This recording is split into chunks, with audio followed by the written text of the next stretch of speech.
töötama, et eluga toime tulla, sest isegi üür on kõrgem kui see sissetulek, mida palgaga teenid. Ja kui see piskupension, sellest võetakse veel ära Jüri Ratase eest vedamisel, siis no, on see elu.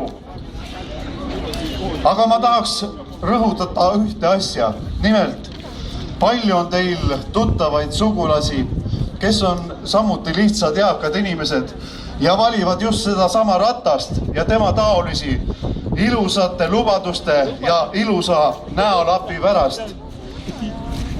Tehke neile selgeks, palun, kodudes ja oma sõprade kaudu, et nad hülgaksid inimese, kes müüb nad ja nende järeltulijad kogu kupatusega maha võõrastele Brüsseli isandatele.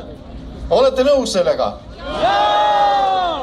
Teine, meie ajakirjandus, meedia on samuti reetnud oma rahva ja kütab täiega rahva vastu, valetab.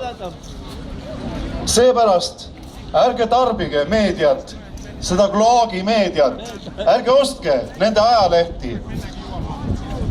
Ja üks mõte veel.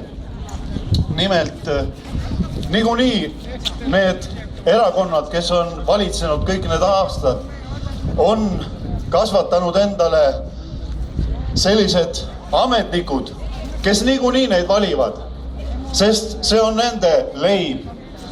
Nad ei taha sellest loobuda.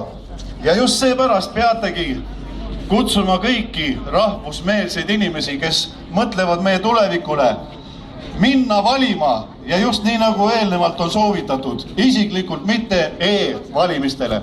Tänan, edu teile!